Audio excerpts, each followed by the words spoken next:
एक बार की बात है, एक बार एक अध्यापक एक संपन्न परिवार के शिष्य के साथ कहीं जा रहा था।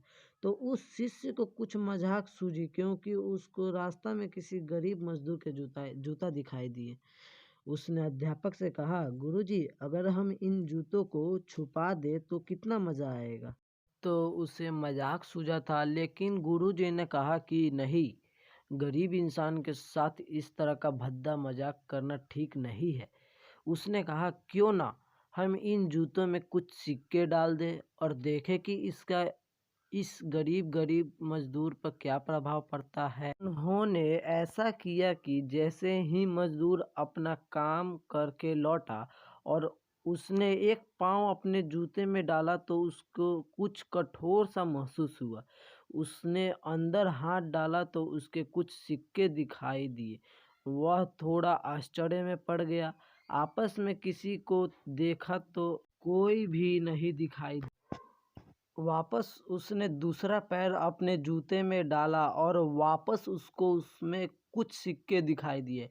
अब दोनों जूते के सिक्के को उसने अपने हाथ में रखा और प्रभु की तरफ इशारा किया। हे प्रभु, पता नहीं किस भले मनुष्य ने यह सिक्के मेरे जूते में छुपाए हैं, लेकिन जिसने भी छुपाए हैं उसको मेरी दुआ है, ताकि इन पैसों से मैं अपने बच्चों और पत्नी के लिए कुछ खाना और दवाइयाँ ला सकूँगा।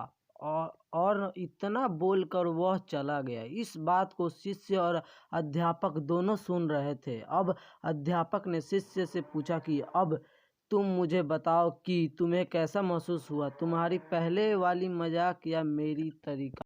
तो वह उसने कहा कि गुरुजी, मैं आपसे क्षमा चाहता हूँ। अब मुझे समझ आ गया कि सच्ची खुशी किस चीज़ में है।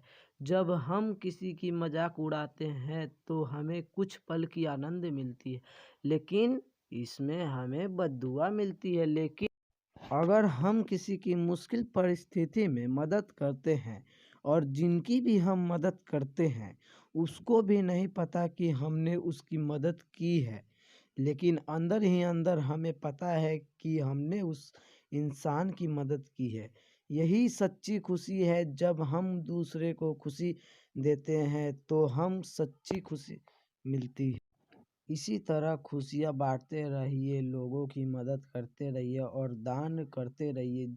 जिसके भी आप काबिल हो, जितना भी आप से बड़े दान करें, लेकिन दान ज़रूर करें। इसका मतलब यह नहीं कि आपको कंपल्सरी या अनिवार्य रूप से इतने ही रुपए दान ही चाहिए, क्योंकि हर किसी की ज़रूरत अलग हो सकती है।